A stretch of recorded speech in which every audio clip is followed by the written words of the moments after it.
The Guardian.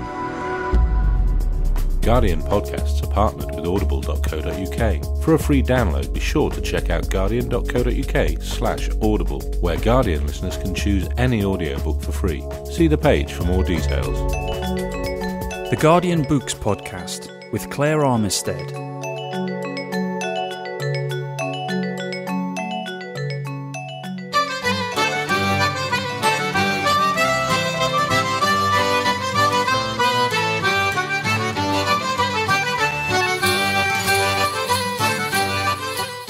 If you were a Martian looking at a small green island in the middle of a large swathe of grey sea at this moment, you might be surprised to see it covered in flashes of red, white and blue. Well, not literally, of course, but that's the effect that we at The Guardian have been feeling as the nation pulls out its Union Jacks, hangs out the bunting and celebrates 60 years of Elizabethan rule. So it's in this spirit that we're playing you a 600-year-old Morris tune from Oxfordshire, The Princess Royal.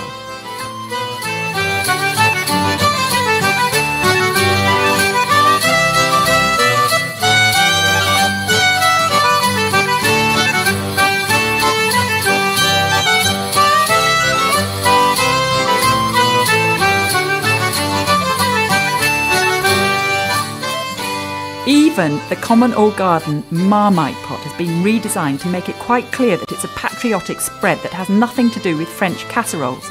The word, you see, was never intended to be spelt marmite, but Marmite, that's M-A'-A-M-I-T-E,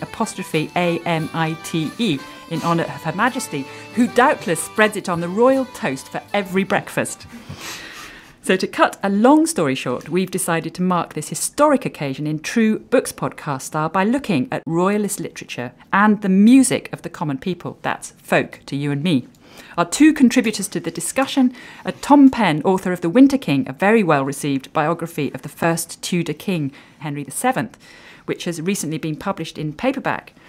And to offer a European perspective on it all is the German Peter Littger, who is a journalist and one of the editors of a compilation of prize-winning essays from writers across Europe entitled, appositely enough, Republic versus Monarchy, How Sound is Your Constitution?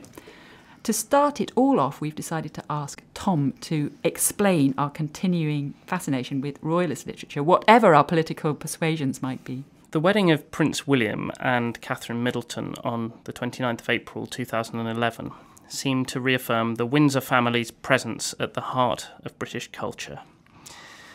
For the assembled worldwide media, it was the ultimate celebrity wedding. Two young-ish, attractive, privileged and wealthy people marrying each other, the famous guests striving to outdo each other with ever more extravagantly inappropriate headgear, all wrapped up in the ineffable mystique of royalty. The media coverage, the viewing figures, 72 million people on the royal YouTube channel alone, the cheering crowds, not to mention the subplot of Kate, a supposed commoner, as the media like to emphasise, being swept off her feet and raised up into the exalted world of the royal family. What is it about royal occasions and about royal stories that remains so compelling? In Britain, the monarchy hasn't really ruled for over 3 centuries, though of course the Queen still has a political role, and she still has significant prerogative powers. Yet, above politics, the royals embody the nation. Many of us remain attracted to them because there's a mystery to royalty, an almost sacred quality that royal ceremonial has, for centuries, for millennia in fact, served quite deliberately to play up. Royalty, after all, likes to show itself as permanent, as if it always existed. It doesn't have to be elected, it just is. On one level, then, royalty provides the ultimate fairy story. Whether Wills and Kate, the Frog Prince, the King's Speech, Henry VIII and his 6 wives, perhaps more of a nightmare than a fairy story, this is a world of rarefied, magical privilege and, almost, make-believe, a story in which we, the British, we are subjects after all, nevertheless feel that we have some investment in. Yet there are other reasons why royalty makes the best stories.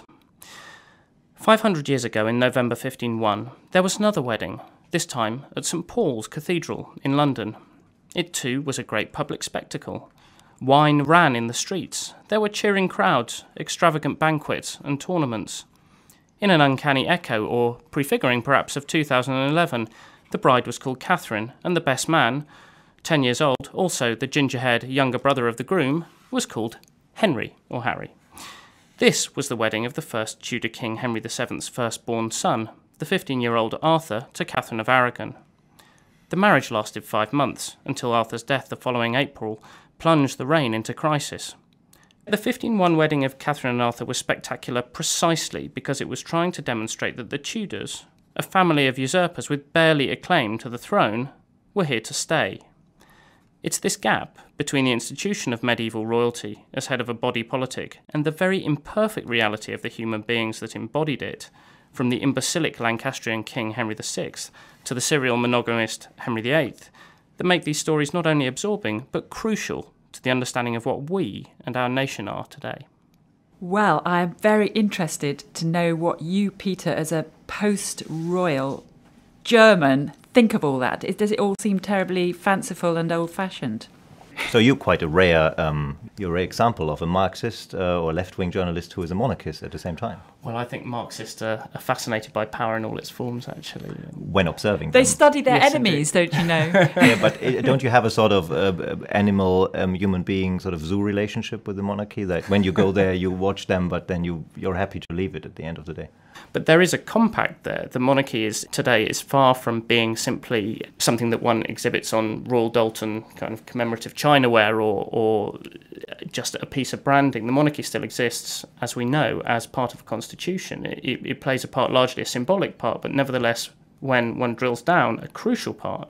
How does this look to you as a German? I have full admiration for it because you let yourself go. You seem to be enjoying it. You had street parties last year. You will be having a lot of street parties this year. And we, in our country, in Germany, we don't have it, at least not when we look at our head of state.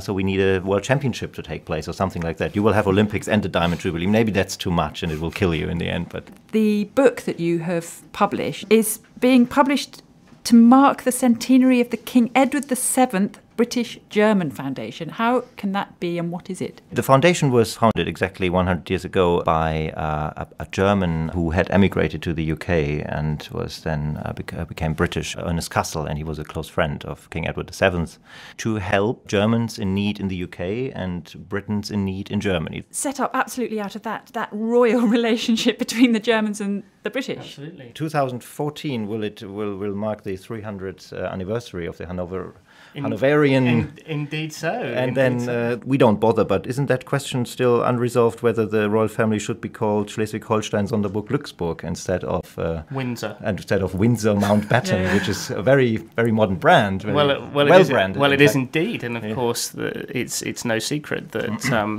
the Windsors renamed themselves after the outbreak of war between England and Germany because it wouldn't really have done to have had a royal family with a German surname embodying the nation. I would like to know your perspective on this. I remember reading about when the announcement for Will's and Kate's wedding was made, and apparently when the cabinet heard the news, while of course the economy was mired in recession, there was general whooping and rejoicing and jumping up and down because they thought, wow, this is fantastic. This will bring visitors to the country. This will contribute this massive boost to the economy. Well, German public television sent about 50 journalists to the UK just to report on the wedding. I think they sent far less to hotspots, to more important hotspots in the world. Well, anyway, we at the foundation, also connected to the Mountbatten family, we are very intrigued by the fact that there is this impressive continuity of Queen Elizabeth. And I quite share Harry Mount's view in our book. He wrote an essay speculating that in 50 or 20 years' time, when there is no longer Queen Elizabeth II, perhaps, then the period after World War II will be looked at as the second Elizabethan age in the whole Western world, because it's the only, he argues, this is the only focal point that we have and that we share in the whole of Europe and maybe even including the United States. So perhaps the second Elizabethan age. Fidel Castro. The background was the quite peculiar situation that in the UK, the head of state now, maybe that was different in the 80s and 90s, but now is not at all in question, but the union is in question. And Freddie Studeman, one of our contributors from the Financial Times, Times put it quite cleverly by twisting the I and the E in United Kingdom and making it the untied kingdom. Perhaps Scotland will not just devolve, but separate. Then again, in Germany, now the head of state is very much in question and the union is not. So this juxtaposition or this oxymoron almost was one of the reasons why we did the book. We are looking at the UK at the moment because we have big trouble with our head of state, not personally, and the current one gives us a lot of hope that he will fulfill his duty as the first representative of our country really well, as much as Richard von Weizsäcker, for example, did in the 80s and the early 90s. But we are entering in a modest way a debate now about how this institution of the president could be reformed. And there is one essay, for example, in our book by another German contributor, Maximilian Freyer, who argues that there could indeed be an elected head of state in the UK. By the way, there are elected monarchs, like the Pope is one. I'm also quite intrigued, that's a personal remark, that in a country like the UK, where you are really obsessed often by drama, and much more than in Germany, people talk about what they have watched on television and cinema and expect a good script writing and love, fascinating characters with a lot of up and down. This Queen doesn't offer to me much up and down. If you take out 1992, perhaps, where she said this was an annus horribilis or something like that, and maybe the incidents about Diana's death, then this really is a very nondescript, boring woman, and I met her personally, so I can speak from my own experience. Did you chat? Well, I can tell you exactly what it was. It was when the British embassy was opened in Berlin, and at that time, I was standing in the Crown, and the Queen was guided and guarded through this crowd by the incumbent ambassador, and he was touching my shoulder. I had to turn around, and suddenly I was standing in front of the Queen. Quite a life experience. And he was saying, this is Peter Littger. He brings together British and German journalists to foster relations between our countries. And she said, "That sounds very important." That's what I remember. Perhaps the secret of her longevity and her success as a monarch is to be something of a blank slate. The fact that we don't actually know very much about her.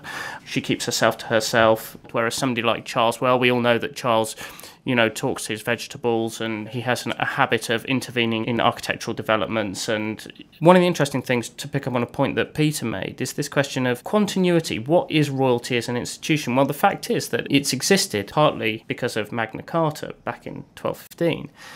It's managed to navigate all the seismic changes, including a republic, and come out, nevertheless, as a monarchy. But back in 1485, once you have the crown and once you're invested as a monarch, you are royalty. You're invested with kingship. Henry VII, he had no hereditary claim to the throne at all, or barely any claim to the throne. Very little royal blood, and what royal blood he did have was delegitimised in various ways. He was basically the last throw of the dice for a nation that had been ravaged by civil war for 30 years. Do you have this fascination with kings and queens in literary terms in Germany at all? For historical reasons, we have a big problem with probably finding the best way of looking at what the royals really did for us. I mean, there certainly is still a big disturbance, and I'm pretty intrigued to see how the discussion will develop in 2014, the 100th anniversary of the First World War and the end of the reign of the Kaiser, because I think that we still feel very uneasy about the Kaiser, and we know that the Kaiser caused a big mess and was probably the beginning of the problem that we saw 25 years or so later. Now, I think it's probably very, very good for both of our countries that the Kaiser didn't become the king of England. Because I don't have to explain why. I mean, again, we are probably more critical in general about royals. The question is still there and hasn't been answered, to what extent they were important and necessary and good for the history of Germany, and to what extent they were to the detriment. This is a historical debate that is still on.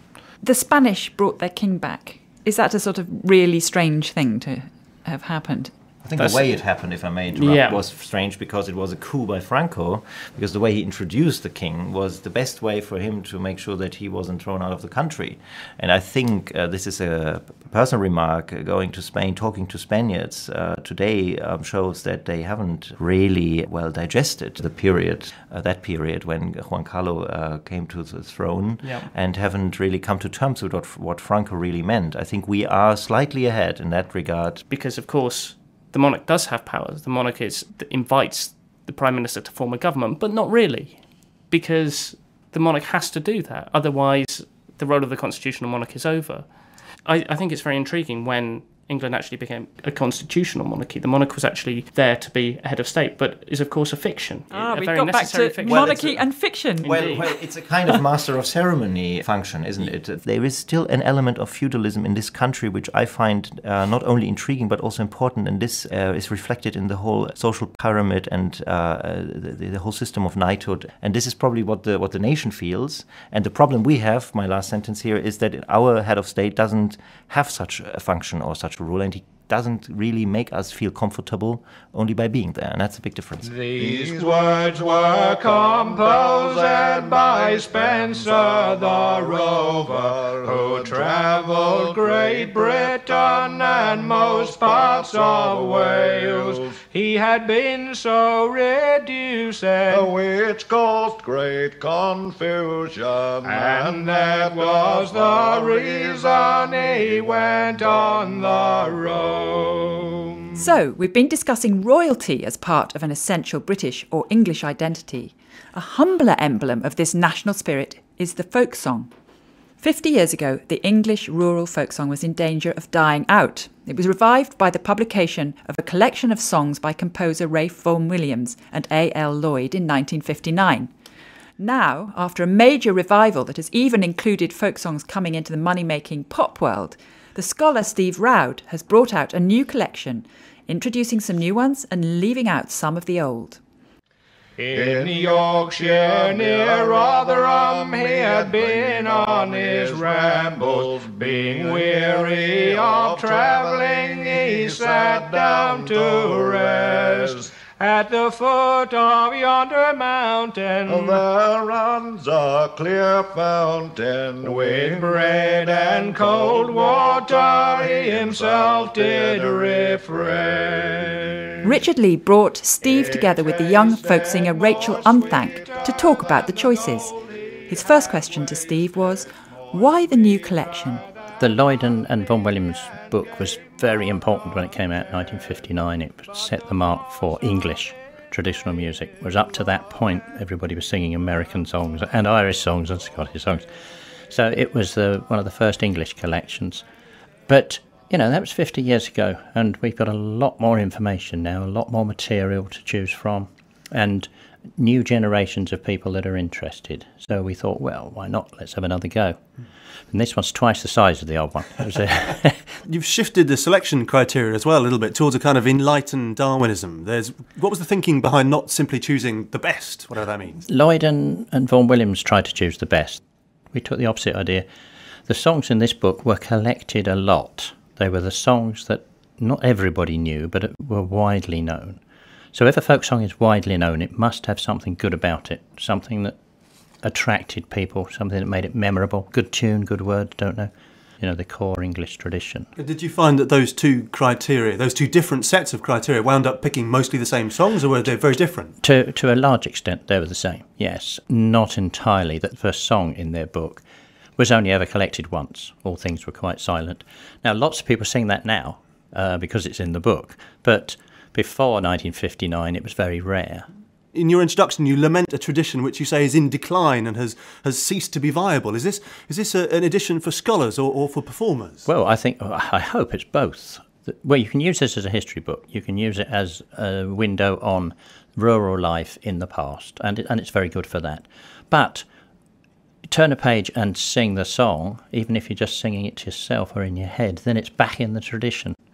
The question of what makes a folk song or what makes a folk singer is a very vexed one. I mean, by your definition, Steve, Rachel's not really even a folk singer at all. I mean, you say folk songs, he says, are learnt and performed by non-professionals in informal, non-commercial settings.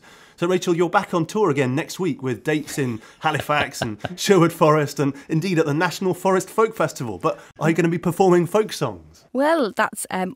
I think the very word folk is just one of those words that is just courts controversy, and I wouldn't like to put a label on what I do, I suppose, although I suppose I probably do say I'm a folk singer. But, I suppose I started off singing because my parents loved singing, and we used to sing in the home and we sing at family parties to amuse each other.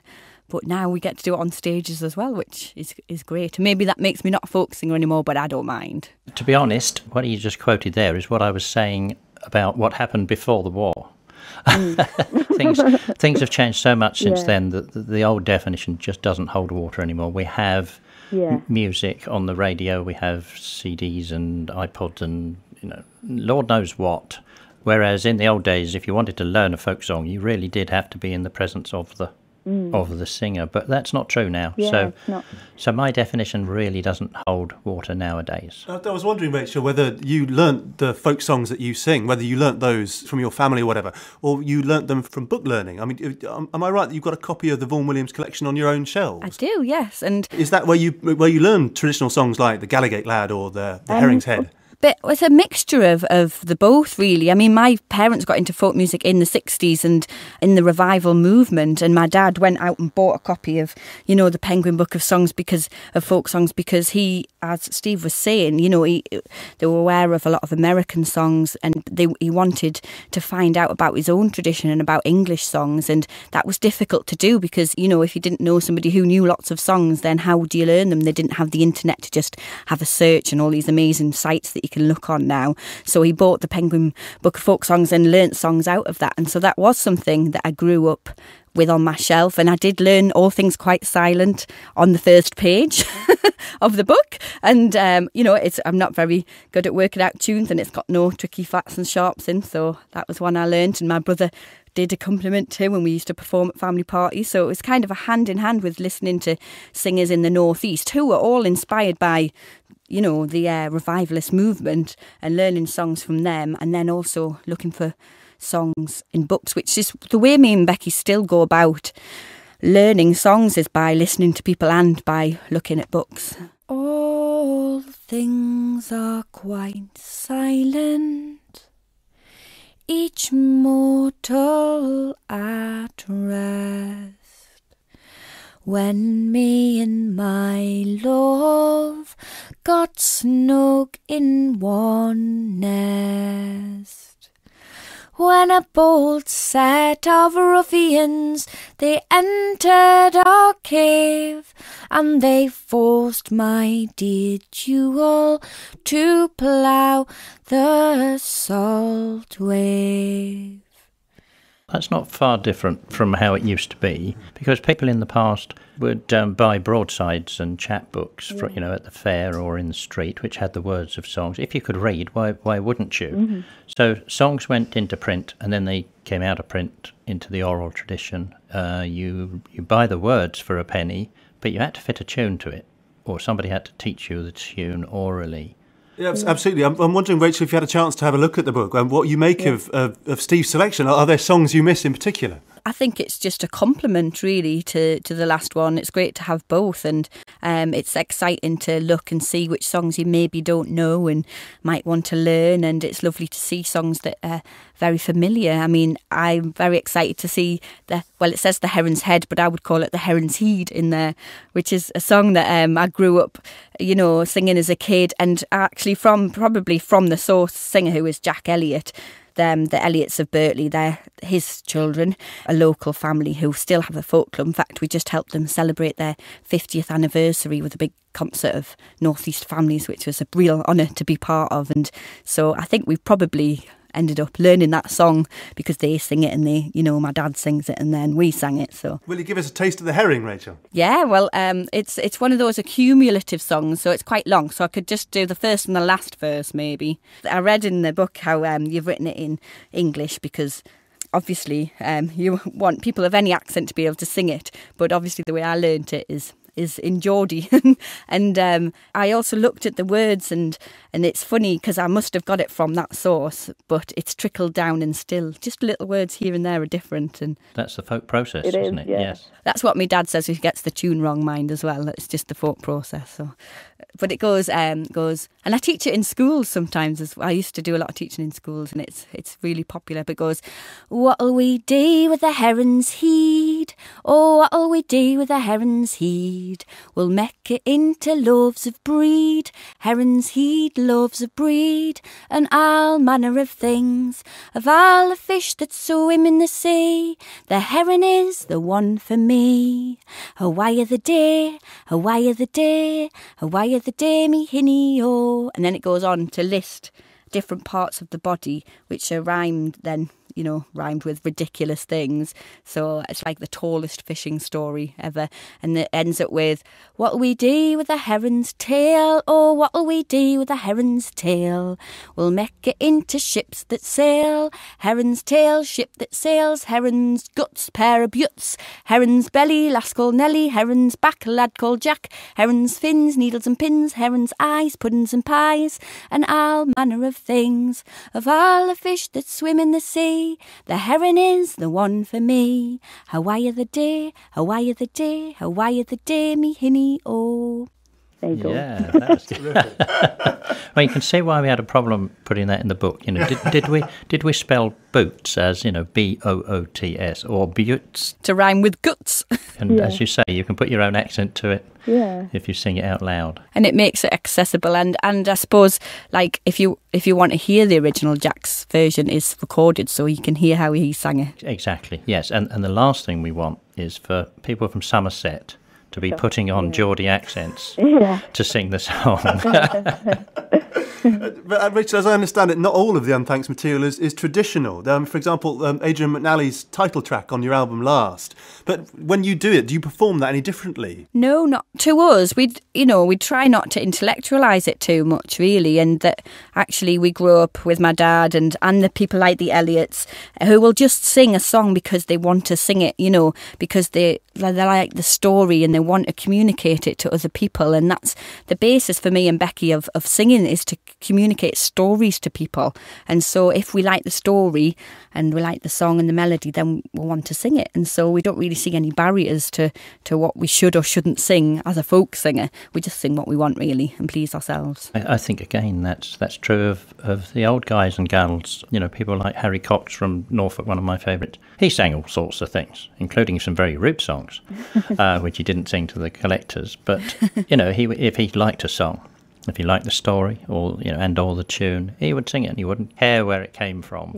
Yeah. It's the function that mattered. Yeah. And I'm sure most singers were like that until the folklorists came along and said, oh, this is a folk song and this is not a folk song. So muck things up. Part of that project of these people, I guess Vaughan Williams and Percy Grainger, was that the folk song for them was a way of revitalising English art music. When we look through the lens of the folk song, when we look at the kind of country that it conjures up, what do you think it makes of England for us, Steve? You've got to remember that our information is partial, because the early collectors, they only went to rural areas, really. Places like Somerset and Hampshire and Sussex, we got thousands of songs, but not so many from Newcastle, for instance. The picture that you get from what they collected is somewhat romantic, rural, conservative with a small c. The songs are not normally anti-government or protest songs. They're about love and sex and death and murder, just ordinary things in life. And, the protest songs that do exist, but they're not a major part of the tradition by any means. And do you think that reflects the tradition well, or do you think that's a figment of the way that these particular people are going out into the countryside and meeting these particular people in these settings? Yeah, it's partly a figment, certainly. There are industrial and urban traditions, certainly, mining areas. There's certainly a strong one in the northeast, yeah. But the Cecil Sharps of this day didn't really go to the northeast. But some of the earlier collectors, John Bell, in the early 1800s, he was interested in songs from the northeast. Yeah. So he collected, Keelman songs. So we got some evidence. Yeah, there's a great book called The Northumbrian Minstrelsy, which is a constant resource for me and Becky, because it's got lots of Northumbrian and northeast songs, and and people like the Elliots who have a strong mining background, and so I've always. We've grown up with a lot of, really strong mining socialist songs as well. So yeah, and in other areas in Lancashire there'll be weaving songs, and so in a way, this book, our new book, because it counts the songs that were most collected, it does count against those local songs, because they may have been very popular locally, but if they weren't on a national scale, then they won't be in this one, but maybe in the next volume. It does feel like a very patrician project in some ways, especially, Vaughan Williams. they made some lovely music from it, but it's these very well educated posh boys were going around collecting things that they thought were in some sense kind of authentic or kind of real. Yeah. Yes. I'm wondering, Rachel, if there's a kind of unavoidable issue of class that's bound up with this tradition. I suppose there is an unavoidable. I mean, whoever is the collector is going to be tunnelled. They're going to have their background and their interests and their thoughts of what they're looking for, and so whoever the collector is, they're going to be tailored by those things, and so inevitably with those people, they were from a different class from the people that they were collecting songs with, and so inevitably class issues are tied up in that. I agree entirely, and you could argue that, I mean, Earl Lloyd wrote a book called Come All Ye Bold Miners, and I could complain that there's no rural songs in it. You know, of course there are, because it's about miners. It does do what it says on the tin, though. It's up to us up to me as a scholar. I mean, as a singer, perhaps you don't have this responsibility, but it's up to me as a scholar to find that other information. The other information is there. You don't only go to the sort of rural manuscripts. You go to other sources if you want to find out the whole picture. But we shouldn't say that, you know, Sharp and Vaughan Williams and so on were bad. No. They were just doing what they were interested in. Yeah. And it's a great legacy that they have left us for singers to be able to look back and if they're interested in those songs, to be able to still sing them today. That's exactly it. We've got the legacy. It's up to us to do what we want with it. All things are quite silent, each mortal at rest, when me and my love got snug in one nest. When a bold set of ruffians, they entered our cave, and they forced my dear jewel to plough the salt wave. I begged hard for my sailor, as though I begged for life. They'd not listen to me, although a fond wife, saying the king he wants sailors, to sea he must go, and they've left me lamenting in sorrow and woe. Through green field and meadow we oft times did walk, and sweet conversations of love we have talked. With the birds in the woodland so sweetly did sing, and the lovely thrushes' voices made the valleys to ring. Although my love's gone, I will not be cast down. Who knows but my sailor may once more return, and will make me amends for all trouble and strife, and my true love and I might live happy for life. The night fast approaching, to the woods he resorted, with woodbine and ivy his bed for to make. Don't forget to start your free 14-day trial of audible.co.uk and to download your free audiobook. Head to guardian.co.uk/audible. And rambling forsake. For more great downloads, go to guardian.co.uk/audio.